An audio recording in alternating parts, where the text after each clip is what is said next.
گناہوں پہ ہوں شرمندہ،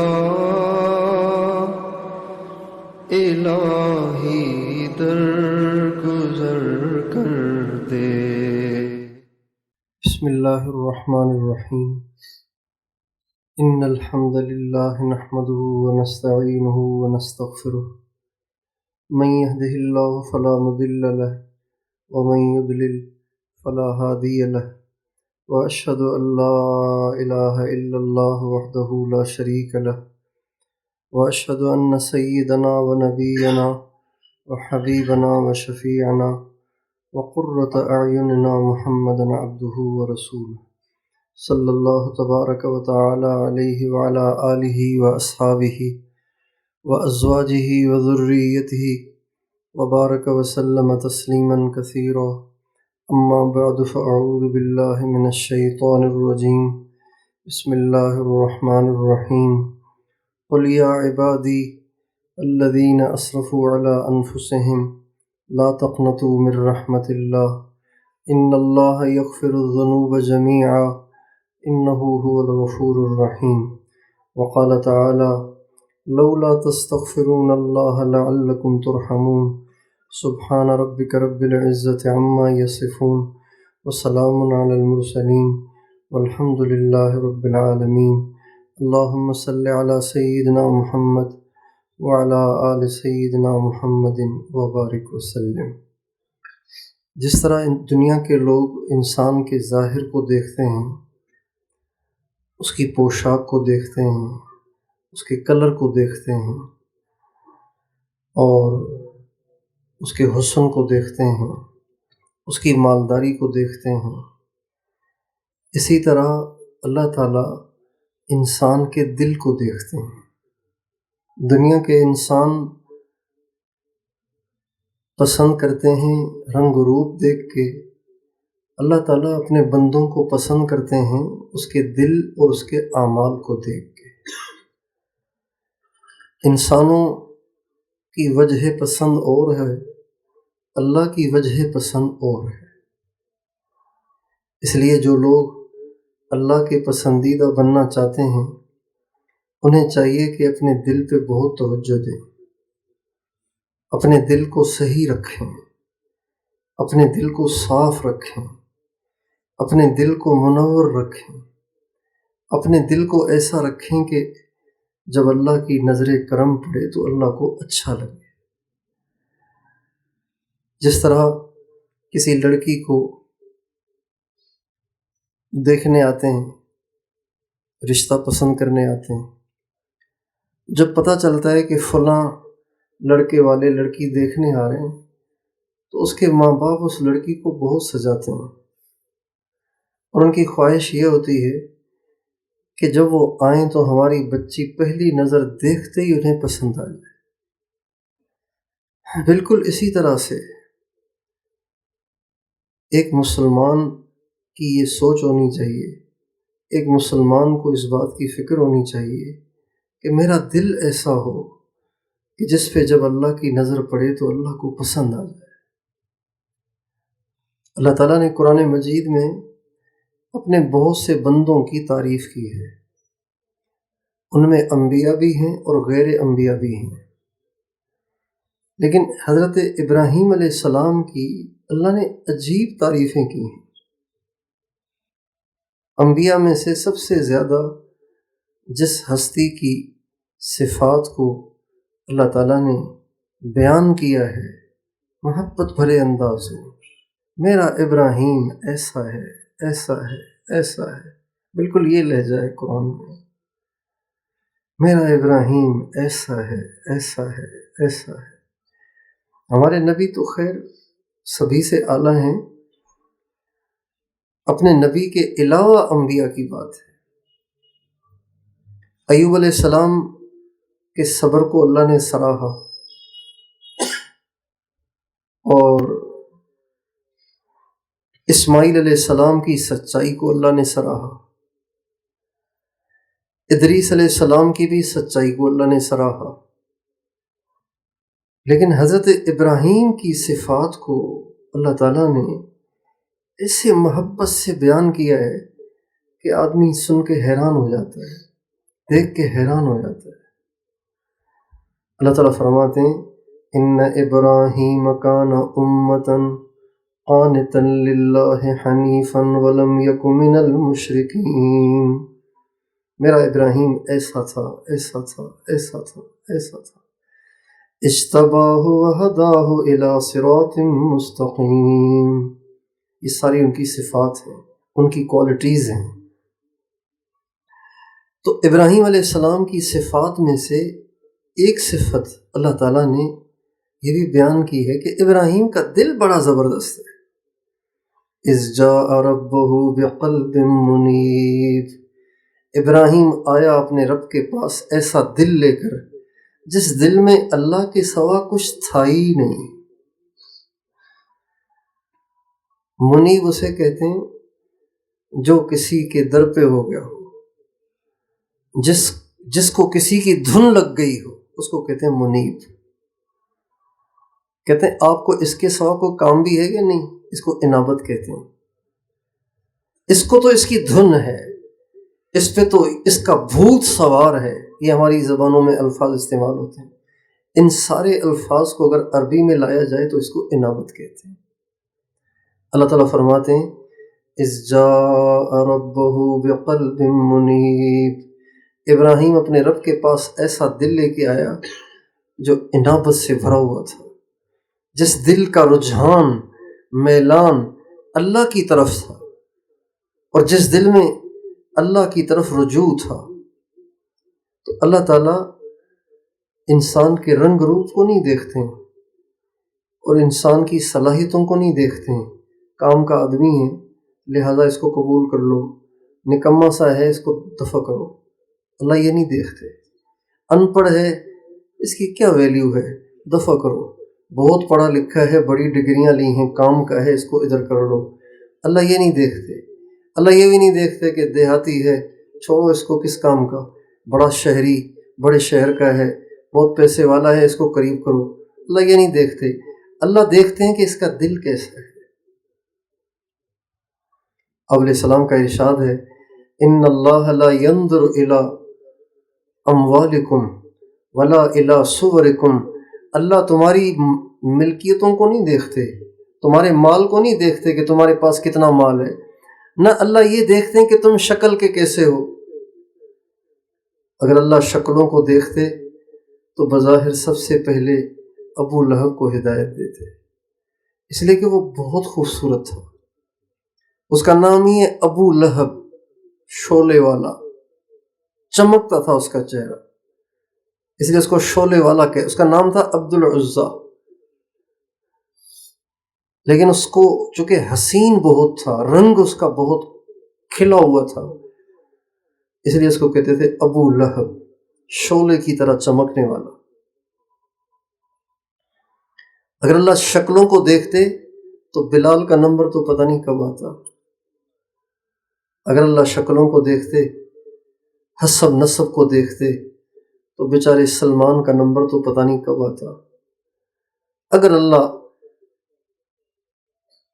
خاندان کو دیکھتے، زبان کو دیکھتے تو صہیب کا نمبر تو پتہ نہیں کب آتا۔ یہ سارے پہلی صف میں ہوتے، ابو لہب بھی، ابو جہل بھی، امیہ بن خلف بھی، اور ابی بن خلف بھی، اور عاص بن وائل بھی، اور عقبہ بن ابی معیط بھی، یہ سب پہلی صف میں ہوتے۔ لیکن اللہ تعالیٰ شکلوں کو نہیں دیکھتے، اللہ تعالیٰ مالوں کو بھی نہیں دیکھتے، اللہ دل کو دیکھتے ہیں، اعمال کو دیکھتے ہیں۔ وَلَٰكِن يَنظُرُ إِلَىٰ قُلُوبِكُمْ وَأَعْمَالِكُمْ۔ دل میں کیا دیکھتے ہیں؟ دل کا سائز دیکھتے ہیں کہ بڑا ہے کہ چھوٹا ہے؟ اللہ دل میں کیا دیکھتے ہیں؟ اللہ دیکھتے ہیں کہ اس کا دل کیا چاہتا ہے، یہ دیکھتے ہیں۔ خواہش کیا ہے اس کی، پسند کیا ہے اس کی، یہ کس کو چاہتا ہے، یہ کیا چاہتا ہے، اس کا وجہ انتخاب کیا ہے، یہ اللہ دیکھتے ہیں۔ جس کا دل اللہ کے علاوہ کسی بھی غیر کو چاہتا ہے تو وہ دل اللہ کے ہاں مبغوض ہو جاتا ہے، اللہ کو اسے نفرت ہوتی، اسے گھن آتی ہے اللہ کو۔ اور جس دل میں صرف ایک ہی چاہت ہو، صرف ایک ہی خواہش ہو، صرف ایک ہی کو راضی کرنے کا جذبہ ہو، یعنی اللہ کو، وہ دل اللہ کے ہاں مقبول ہوتا ہے، اللہ اس کو قبول کرتے ہیں اور منتخب فرماتے ہیں اور پسند فرماتے ہیں۔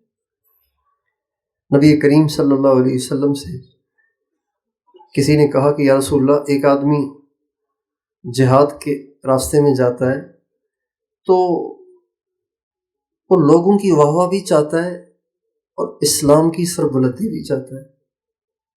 اسلام کی سربلندی تو چاہتا ہی ہے، لیکن ساتھ ساتھ اس کو واہ واہ کا بھی شوق تو ہے، لوگ بھی تو کہیں نا کہ بڑا اچھا کام کیا۔ آپ علیہ السلام خاموش رہے، آپ نے کوئی جواب نہیں دیا۔ حضرت جبریل آ گئے، قرآن کی آیت لے کر آئے، سورہ کہف کی سب سے آخری آیت لے کر آئے، فَمَنْ كَانَ يَرْجُو لِقَاءَ رَبِّهِ فَلْيَعْمَلْ عَمَلًا صَالِحًا وَلَا يُشْرِكْ بِعِبَادَةِ رَبِّهِ أَحَدًا۔ جو اللہ سے ملاقات کا امیدوار ہے، یعنی جسے مرنے کا یقین ہے اور مرنے کے بعد اللہ کے سامنے پیشی کا بھی یقین ہے، اسے چاہیے کہ عمل صرف اللہ کے لیے کرے، اللہ کے ساتھ کسی کو شریک نہ کرے۔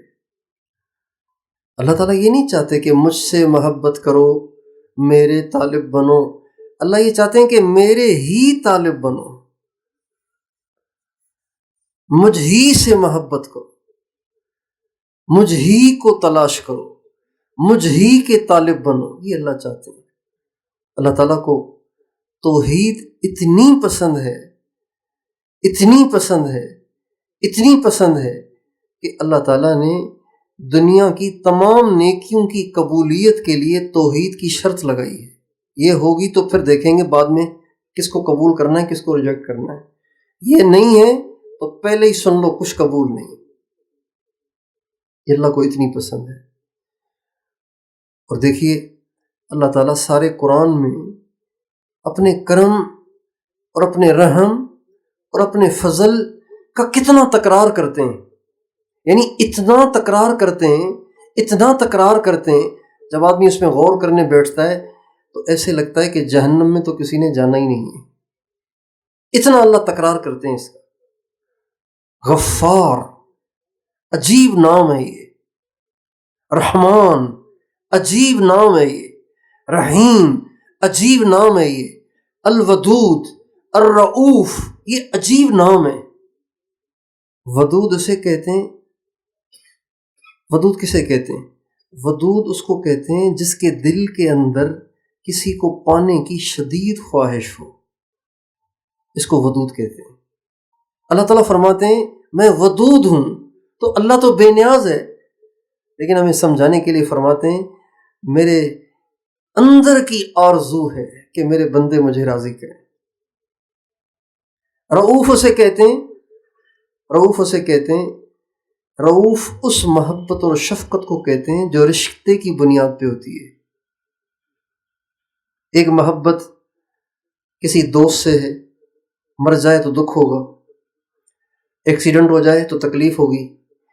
ایک محبت اپنے بیٹے سے ہوتی ہے، ان دونوں محبتوں میں فرق ہے۔ اس کو محبت کہہ دیں گے، اس کو محبت نہیں کہیں گے، اس کو رأفت کہیں گے۔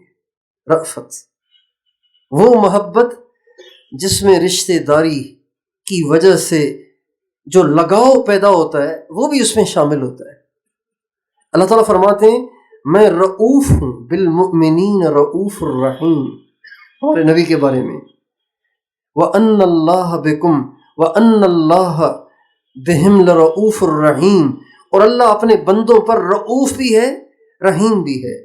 اللہ کو اپنے بندوں سے چونکہ ایک گہرا رشتہ ہے خالق اور مخلوق ہونے کا، تو اس رشتے کی وجہ سے اللہ اپنے بندوں سے بہت پیار کرتے ہیں۔ اب یہ ایسے نام ہیں جب انسان ان میں غور کرتا ہے تو ایسے لگتا ہے کہ اللہ نے کسی کو دوزخ میں ڈالنا ہی نہیں ہے، اتنے اللہ کریم ہیں، اور امیدیں اتنی دلائی ہیں گناہ گاروں کو۔ ایک آیت عجیب آیت ہے، اور اتنی گناہ گاروں کے لیے اس میں امید ہے کچھ نہ پوچھیں۔ اللہ تعالیٰ فرماتے ہیں ان اللہ یحب التوابین ویحب المتطہرین۔ تواب اسے کہتے ہیں جو بار بار غلطیاں کرے پھر بار بار توبہ کرے، اس کو کہتے ہیں تواب۔ اللہ تعالیٰ فرماتے ہیں مجھے بہت اچھے لگتے ہیں۔ یعنی کتنی یہ امید ہے ایک گناہ گار بندے اور بندی کے لیے کہ اگر آپ سے بار بار گناہ ہو رہے ہیں تو آپ یوں نہ سمجھیں کہ اب اللہ کو آپ سے وحشت ہو گئی ہوگی، اب اللہ کو آپ سے نفرت ہو گئی ہوگی، اب اللہ آپ کی شکل بھی دیکھنا نہیں چاہتے، اب اللہ کے دروازے پہ آنا بھی پسند نہیں کرتے۔ ایسے نہیں ہے۔ اگر آپ سے ہزاروں دفعہ غلطیاں ہوتی ہیں آپ اللہ کو پھر بھی اچھے لگتے ہیں۔ ان اللہ یحب التوابین ویحب المتطہرین۔ متطہر پتہ کسے کہتے ہیں؟ متطہر اسے کہتے ہیں جس سے پاک ہوا نہیں جا رہا مگر وہ کوشش میں لگا ہوا ہے، اس کو کہتے ہیں متطہر۔ ان اللہ یحب التوابین ویحب الطاہرین، یہ نہیں کہہ رہے جو پاک ہیں اللہ کو بڑے اچھے لگتے ہیں۔ پاک تو سبھی کو اچھے لگتے ہیں، اللہ کا کیا کمال ہوا؟ اللہ کا کمال یہ ہے کہ جو پاک ہو نہیں گئے لگے ہوئے ہیں کوشش میں، اللہ کو یہ بھی اچھے لگتے ہیں۔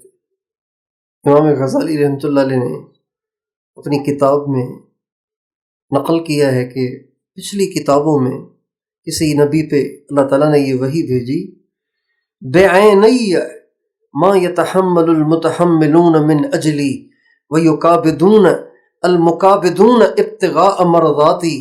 میرے وہ بندے جو میری رضا کی تلاش میں اپنے آپ پہ جبر کرتے رہتے ہیں، اپنے آپ کو مجاہدوں ریاستوں تکلیفوں میں ڈالتے رہتے ہیں، یہ سب میری نظروں میں ہیں، مجھ سے یہ اوجھل نہیں ہے، میں سب دیکھ رہا ہوں کہ میرے لیے کون کیا کر رہا ہے۔ پھر فرمایا اس نبی سے فرمایا کیا تم یہ سمجھتے ہو کہ میں ان کو بھول جاؤں گا؟ کیا تم سمجھتے ہو کہ میں ان سے بے توجہی اختیار کروں گا؟ اتنے اللہ مہربان اور اتنے اللہ کریم ہیں، لیکن اس کے باوجود بھی آپ اس آیت میں غور کیجئے، اللہ تعالیٰ فرماتے ہیں ان اللہ لا یغفر ان یشرک بہ ویغفر ما دون ذلک لمن یشاء۔ اللہ تعالیٰ فرماتے ہیں میں بہت مہربان ہوں، بہت بخشنے والا ہوں، بہت پیار کرنے والا ہوں، بہت رحم دل ہوں، بہت اپنے بندوں کو چاہتا ہوں، لیکن شرک کی کوئی معافی نہیں، شرک کی کوئی معافی نہیں۔ یہ پہلے ہی بتا رہا ہوں، شرک کی کوئی معافی نہیں، اگر یہ لائے تو پھر مجھ سے کوئی امید نہ رکھنا۔ اتنی اللہ کو توحید پسند ہے۔ تو اللہ تعالیٰ کے ہاں پسند کرنے کی جو وجہ ہے وہ دل کا غیر سے خالی ہونا ہے۔ حدیث میں آتا ہے کہ جب آدمی نماز میں کھڑا ہوتا ہے اور اس کی توجہ ادھر ادھر ہو رہی ہوتی ہے، جان کے وہ ادھر ادھر اپنے خیالات دوڑاتا ہے، کوشش ہی نہیں کرتا اللہ کی طرف توجہ لے جانے کی، تو اللہ تعالیٰ فرماتے ہیں الا من تلتفت، کہاں تیری توجہ ہے؟ الا من هو خیر منی، کیا جس کو تم سوچ رہے ہو وہ مجھ سے زیادہ اچھا لگتا ہے تمہیں، وہ زیادہ اچھا ہے تم؟ جب انسان نماز میں بے توجہ ہوتا ہے تو اللہ عرش سے یہ آواز دیتے ہیں، ایک دفعہ دیتے ہیں، دوسری دفعہ دیتے ہیں، تیسری دفعہ دیتے ہیں، جب 3 دفعہ کے بعد بھی بندے کی توجہ اللہ کی طرف یکسو نہیں ہوتی، اللہ تعالیٰ فرماتے ہیں میرے بندے جب تجھے میری ضرورت نہیں تو میں نے بھی تجھے تیرے حال پہ چھوڑ دیا۔ اس لیے اپنے دل کی خبرگیری کی ضرورت ہے، اپنے دل پر محنت کی ضرورت ہے، اپنے دل کی صفائی کی ضرورت ہے، اپنے دل کو سجانے کی ضرورت ہے، اپنے دل کو سنوارنے کی ضرورت ہے۔ جیسے کہ عورتیں لگی رہتی ہیں نا میک اپ، اور یہ نوجوان لڑکے دن میں 10 دفعہ آئینہ دیکھتے ہیں، بار بار اپنے آپ کو دیکھتے ہیں، پھر سیلفیاں بناتے ہیں، ادھر سے الگ، ادھر سے الگ، سامنے سے الگ، پیچھے سے الگ، مسکراتے ہوئے الگ، پھر اپنی سیلفیاں خود چیک کرتے ہیں، پھر اسٹیٹس پہ لگاتے ہیں، پھر دیکھتے ہیں کس کس نے دیکھی ہے۔ اس سے زیادہ اپنے دلوں کو سجانے کی ضرورت ہے۔ اس چہرے کو سجانے میں لگے ہوئے ہیں جس نے کیڑوں کی خوراک بن جانا ہے، کتنی ناسمجھے کی بات ہے۔ ایک آدمی مہمان کے سامنے کھانا تو پیش کرے بیکار قسم کا، سڑا ہوا باسی کھانا، ٹھنڈا، ڈالڈا میں بنا ہوا وہ بھی جمع ہوا، اور ٹشو پیپر ایسے لائے کہ جس کی خوشبو مہک رہی ہے، وہ لا کے رکھے ہاتھ صاف کرنے کے لیے۔ ٹشو وہ لا کے رکھیں جو بڑے بڑے لوگوں کے پاس ہوتے ہیں، اور کھانا لایا ہے ڈالڈا میں بنا ہوا وہ بھی جمع ہوا، ٹھنڈا، گرم بھی نہیں ہوا۔ کتنی ناسمجھی کی بات ہے بھائی، ٹشو کون سا کھانا ہے؟ اس سے تو صرف انگلیاں ہی پہنچنی ہیں۔ آپ اتنا مہنگا نہ بھی لاتے، کوئی ہلکا سا لاتے، 20 روپے والا رول لاتے تو اس سے بھی کام چل جاتا۔ کھانا تو کم از کم اچھا لاتے، جو کھانا کھانا ہے، اس کا ذائقہ محسوس کرنا ہے۔ چہرے کو سجانا اور دل کی خبر نہ لینا، چہرے کو خوبصورت کرنا اور دل کو گندا کیے رہنا، اور چہرے کی خبر لینا اور دل پہ دھبے لگائے رکھنا اور دل کو داغدار رکھنا اور غیر کی محبت سے آلودہ رکھنا، یہ بڑی حماقت ہے۔ اللہ تعالیٰ فرماتے ہیں یوم لا ينفع مال ولا بنون الا من اتى اللہ بقلب سلیم۔ تمہارے پاس چاہے کتنا ہی مال ہو، اور تمہارے چاہے کتنے ہی بیٹے ہوں، کتنی بڑی فیملی والے تم کیوں نہ ہو، لیکن تمہیں یہ چیزیں کام نہیں آنے کی۔ مال بھی یہی ہوگا، بچے بھی یہیں رہ جائیں گے۔ کام آئے گا وہ دل جس دل میں اللہ کے سوا کوئی نہ ہو۔ گندا ہو تو گیا ہے، اب یہ صاف کیسے ہوگا؟ اللہ تعالیٰ نے ہر چیز کو صاف کرنے کے لیے کوئی الگ چیز بنائی ہے۔ لوہا اگر اس کو زنگ لگ جائے تو اس کو صاف کرنے کا طریقہ الگ ہے، کپڑے اگر گندے ہو جائیں تو ان کو صاف کرنے کا طریقہ الگ ہے، فرش اگر گندا ہو جائے تو اس کو صاف کرنے کا طریقہ الگ ہے، منہ اگر گندا ہو جائے تو اس کو صاف کرنے کا طریقہ الگ ہے، اگر دل گندا ہو جائے تو اس کو صاف کرنے کا طریقہ الگ ہے۔ آپ علیہ السلام کا ارشاد ہے لِكُلِّ شَيْءٍ ثَقَالَةٌ، ہر چیز جب وہ زنگ آلود ہو جائے اور وہ میلی کچیلی ہو جائے تو اس کو دھونے کے لیے کوئی الگ ذریعہ ہے۔ وَثَقَالَةُ الْقُلُوبِ ذِكْرُ اللَّهِ، اور اللہ اور دل کو صاف کرنے کا جو ذریعہ اللہ نے بنایا ہے وہ ہے اللہ کو یاد کرنا۔ انسان جتنا زیادہ اللہ کو یاد کرے گا اتنا زیادہ اس کا دل صاف ہوگا، اتنا زیادہ اس کا دل چمکدار ہوگا، اتنا زیادہ اس کا دل منور ہوگا، اتنا زیادہ اس کا دل اللہ کے ہاں پسندیدہ ہوگا۔ اللہ کی یاد سے دل چمکتا ہے، اللہ کی یاد سے دل صاف ہوتا ہے، اللہ کی یاد سے دل کی گندگیاں دور ہوتی ہیں، اور جن کے دلوں میں گندگیاں رچ بس گئی ہیں ان کو چاہیے کہ گھنٹوں گھنٹوں اللہ کی یاد میں بیٹھے۔ بہت سے لوگ بہت سے قلبی امراض میں مبتلا ہیں، لیکن ان سے کہو اللہ کو یاد کرتے ہو کہ نہیں، تو کہتے ہیں 5-7 منٹ۔ بھائی جو کپڑے آپ نے 10 دن پہنے ہوں، 2 ہفتے پہنے ہوں، اور میل کی وجہ سے وہ کالے ہو رہے ہوں، تو بتائیے چٹکی سرف سے وہ دھل جائیں گے؟ چٹکی سی سرف کی ڈالی آپ نے بالٹی میں، تو اس سے تو تھوک بھی مشکل سے بنے گا، چٹکی سے تو اتنی ساری بالٹی میں جھاگ کیسے بنے گی کہ جس سے آپ کے کپڑوں کا سارا میل دور ہو جائے۔ لِكُلِّ شَيْءٍ ثَقَالَةٌ وَثَقَالَةُ الْقُلُوبِ ذِكْرُ اللَّهِ، ہر چیز کو صاف کرنے کا الگ ذریعہ ہے، اور وہ ذریعہ اس کی مقدار میل کے بقدر استعمال ہوتی ہے۔ میل زیادہ ہوگا صابن صرف زیادہ استعمال ہوگا، میل کم ہوگا صابن صرف کم استعمال ہوگا۔ فرش پہ اگر تہیں چڑھ گئی ہیں آپ کو تیزاب استعمال کرنا پڑے گا، تھوڑی تہیں ہیں تھوڑا تیزاب، زیادہ تہیں ہیں زیادہ تیزاب استعمال کرنا پڑے گا۔ جب دل پہ تہیں تھوڑی ہوں تو تھوڑا ذکر بھی کافی ہو جاتا ہے، جب دل پہ تہیں زیادہ ہوں اور گناہوں کی سیاہیاں زیادہ ہوں تو پھر زیادہ ذکر کرنا پڑتا ہے۔ اس لیے اللہ کی نظروں میں پسندیدہ بننے کے لیے ہمیں اپنے دلوں پہ محنت کرنی پڑے گی، اس کے بغیر ہم اللہ کی نظروں میں پسندیدہ نہیں بن سکتے۔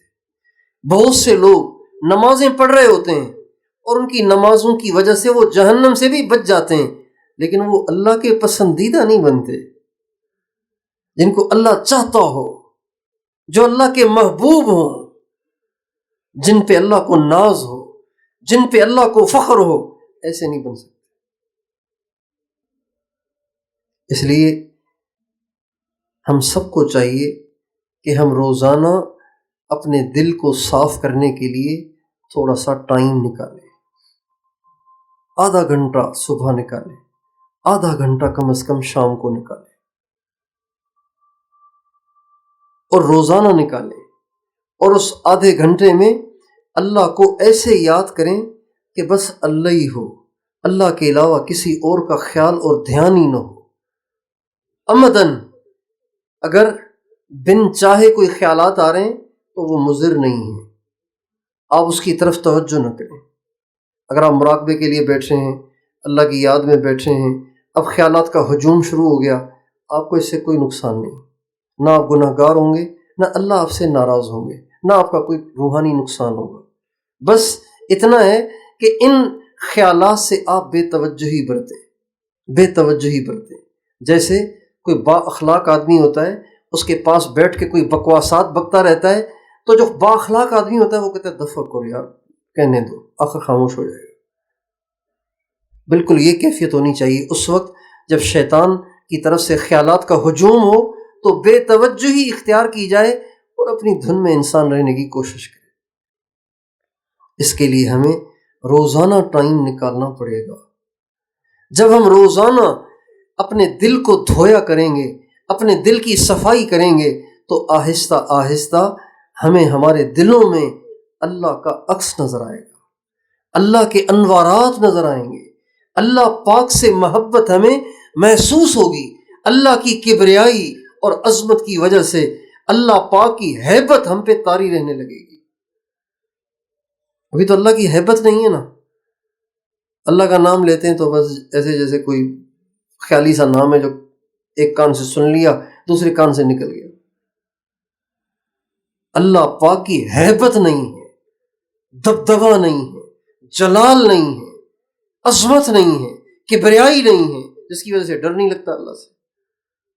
ہمارے نبی کے پاس ایک حبشی آئے، کہنے لگے حضور مجھ سے گناہ ہو گیا ہے، اب میں آپ سے یہ پوچھنے آیا ہوں کہ جب میں گناہ کر رہا تھا کیا اللہ اس وقت دیکھ رہا تھا؟ اور انہوں نے فرمایا کیوں نہیں، اللہ تو دیکھ رہا تھا۔ اس نے ایک چیخ ماری اور اس کا کلیجہ پھٹ گیا، شک ہو گیا، اور وہیں گر کے وہ فوت ہو گیا۔ تابعی تھے آپ علیہ السلام کے، انہوں نے ایک دفعہ جہنم کی آیت پڑھی تو رونا شروع کر دیا، گھر کا دروازہ بند کر کے بیٹھ گئے، بس روتے ہی رہے، گھر سے باہر ہی نہیں آ رہے، گھر والے پریشان۔ آپ علیہ السلام کو بتایا گیا، آپ علیہ السلام اس کے پاس گئے، جو ہی اس کا کمرہ کھولا اس نے آپ کو دیکھا تو بھاگ کے وہ آگے آیا اور آ کے حضور سے لپٹ گیا اور چیخ ماری اور گر گیا۔ آپ علیہ السلام نے فرمایا ان الفرق شق کبدہ، اللہ پاک کے خوف نے اس کے کلیجے کو ٹکڑے ٹکڑے کر دیا، پھاڑ کے رکھ دیا۔ اللہ کی عظمت اور کبریائی، اللہ پاک کا رعب اور دبدبہ، یہ دل اس وقت فیل کرتا ہے جب دل پہ تہیں نہ ہو، دل کی صفائی ہو،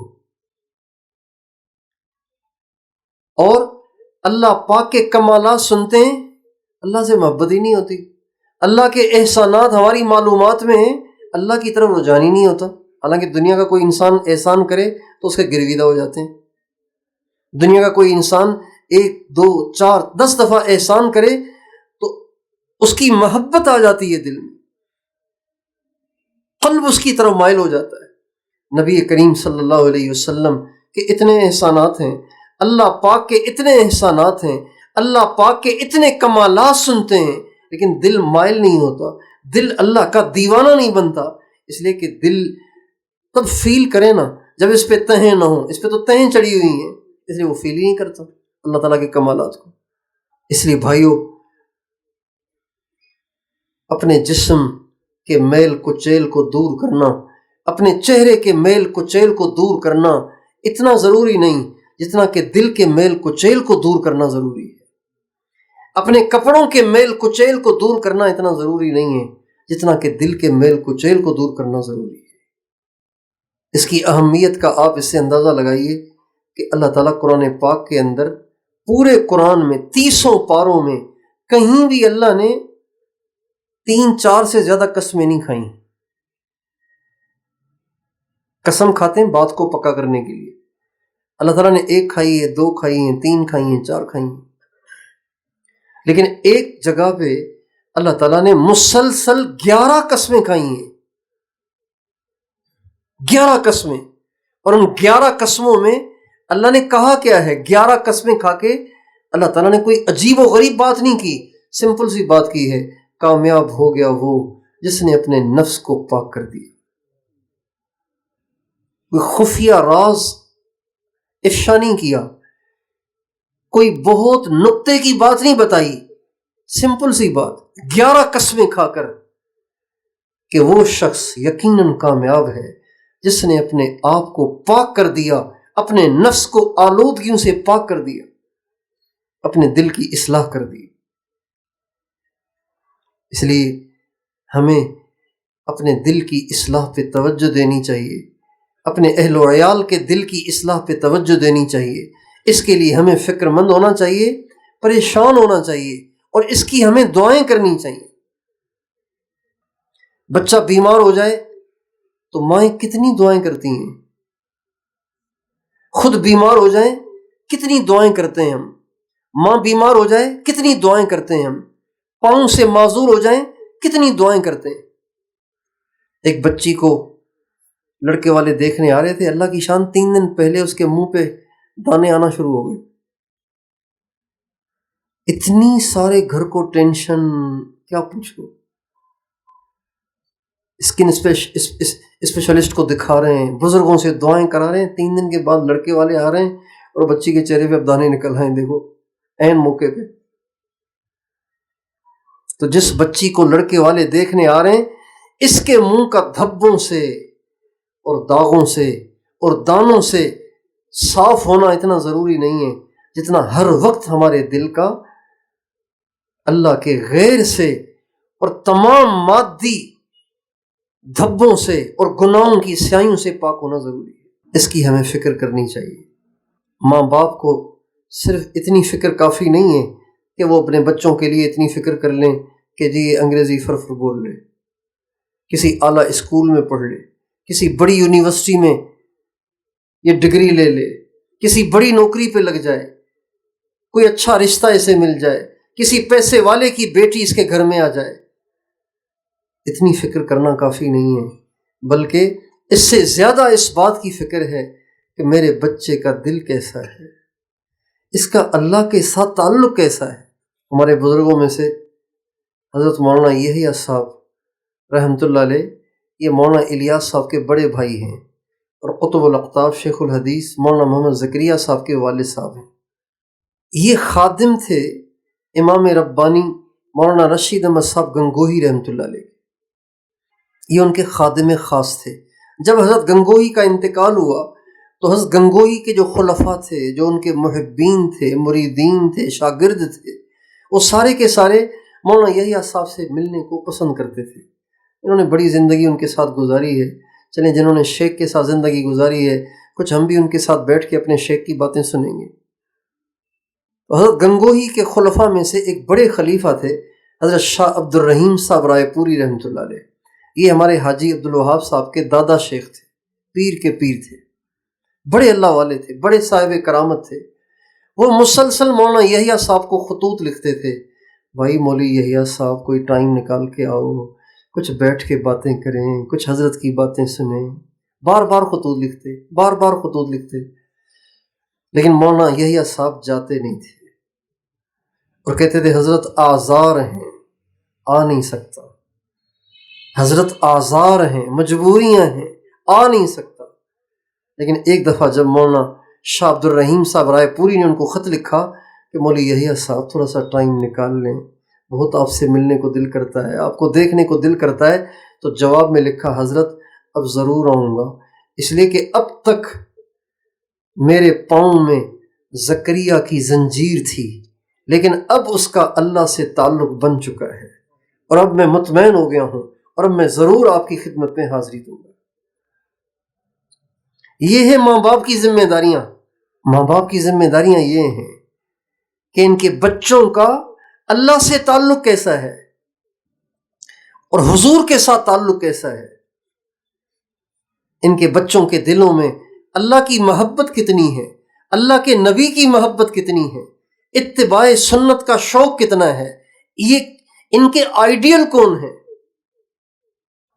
اور اسلام ان کا پسندیدہ مذہب ہے یا گھریلو مذہب ہونے کی وجہ سے انہوں نے مجبوراً اس کو اختیار کیا ہوا ہے؟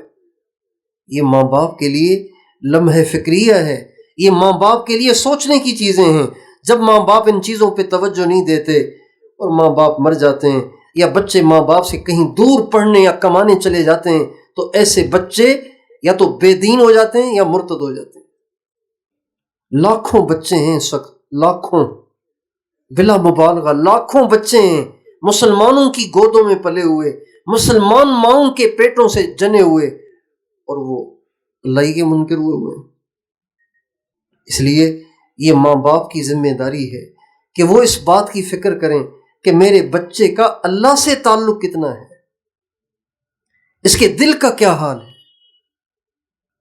بچے کی بینائی کمزور ہونے لگے، ماں باپ پریشان ہو جاتے ہیں، فوراً ڈاکٹروں کے پاس جاتے ہیں، میرے بچے کی نظر کمزور ہو رہی ہے۔ بچے کو سنائی کم دے، فوراً ڈاکٹر کے پاس پہنچتے ہیں۔ بچے کی زبان میں لکنت پیدا ہو جائے، فوراً ڈاکٹروں کے پاس بھاگتے ہیں، میرا بچہ صاف بول نہیں پا رہا، میرا بچہ صاف سن نہیں پا رہا، میرا بچہ صاف دیکھ نہیں پا رہا۔ لیکن بچے کا دل سیا ہوا پڑا ہے، اللہ سے ٹوٹا پڑا ہے، اللہ کی محبت سے خالی پڑا ہے، نہ ماں کو فکر ہے نہ باپ کو فکر ہے۔ اس لیے کہ ماں باپ نے اپنے ہی دل کی فکر نہ کی تو بچوں کے دل کی فکر کیا کریں گے؟ فَإِنَّهَا لَا تَعْمَى الْأَبْصَارُ وَلَكِنْ تَعْمَى الْقُلُوبُ الَّتِي فِي الصُّدُورِ۔ اللہ تعالیٰ فرماتے ہیں آنکھوں کا اندھا ہونا کوئی اندھا ہونا تھوڑی ہے، اصل اندھا ہونا دل کا اندھا ہونا ہے۔ اور آپ علیہ السلام کا ارشاد ہے، غزوہ تبوک سے واپسی پر آپ علیہ السلام نے خطبہ دیا، اس خطبے میں یہ بھی فرمایا ان عمل عما عمل قلب، سب سے بڑا اندھا وہ ہے جس کا دل اندھا ہے، یہ سب سے بڑا اندھا ہے، وہ اندھا نہیں ہے جس کے سر کی آنکھیں اندھی ہیں، اصل اندھا وہ ہے جس کا دل اندھا ہے۔ کیسے اندھا ہے؟ اللہ کو نہیں دیکھتا، اللہ کو نہیں جانتا، اللہ کو نہیں پہچانتا، اللہ سے نہیں ڈرتا، اللہ سے پیار نہیں کرتا، یہ اندھا ہے، یہ سب سے بڑا اندھا ہے۔ اللہ تعالی ہم سب کو اپنے قلوب کی فکر کرنے کی توفیق عطا فرمائے، اپنے قلوب پر محنت کرنے کی توفیق عطا فرمائے۔ میرے دوستو، جمع شدہ سامان یہیں رہ جائے گا، جمع شدہ مال یہیں رہ جائے گا، بنگلے گاڑیاں کوٹھیاں یہیں رہ جائیں گی، لیکن دل آپ کے ساتھ جائے گا۔ جو آپ کے ساتھ جائے گا اس کو بنانا سنوارنا چاہیے۔ بھئی جب آپ کسی محفل میں جاتے ہیں تو جو کپڑے پہن کے جاتے ہیں ان کو استری کرتے ہیں، جن کو الماری میں رکھنا ہوتا ہے ان کو استری کرتے ہیں؟ پاگل نہیں ہے وہ کپڑے پہن کے وہ جا رہا ہے جس پہ سلوٹیں پڑی ہوئی ہیں، جن کو الماری میں رکھنا ہے ان سب کو استری کر کے ہینگر میں لٹکا کے جا رہا ہے۔ بھئی یہ تو یہیں رہنے تھے، یہ تو بعد میں بھی استری ہو جاتے، جو پہن کے جا رہے ہیں ان کو تو پہلے استری کر لیتے۔ جو دل ساتھ جائے گا، جو آنکھیں ساتھ جائیں گی، جو زبان ساتھ جائے گی، جو کان ساتھ جائیں گے، ان کو پاک کرتے، ان کو صاف کرتے، ان کو اللہ سے آشنا کرتے، ان کو اللہ کے نور سے منور کرتے، تو کوئی عقل کی بات ہوتی؟ سمجھی کی وجہ سے ہم نے اپنے آنکھوں کو اتنا گندا کیا ہے کہ ابھی اللہ کو دیکھنے کے قابل ہی نہیں رہیں، حضور کو دیکھنے کے قابل ہی نہیں رہیں۔ اپنی زبانوں کو اتنا گندا کیا ہے، اپنے کانوں کو اتنا گندا کیا ہے، اپنے دلوں کو اتنا گندا کیا ہے کہ ابھی اللہ کی محبت کے قابل ہی نہیں رہے۔ اس لیے سچی توبہ کر کے اللہ پاک کا ذکر کثیر کر کے اہل اللہ کی صحبت میں اوقات گزار کر اپنے دلوں کو ہمیں مرنے سے پہلے چمکا کے پھر مرنا ہے، اس کی ہماری نیت ہونی چاہیے۔ تو وہی نیت کرتے ہیں انشاءاللہ۔ اللہ تعالیٰ سے دعا ہے کہ اللہ تعالیٰ میرے دل کو بھی اس قابل بنا دے کہ اللہ کو وہ اچھا لگے، اور آپ کے دلوں کو بھی اللہ ایسا بنا دے کہ وہ اللہ کو اچھا لگے۔ وآخر دعوانا ان الحمد للہ رب العالمین۔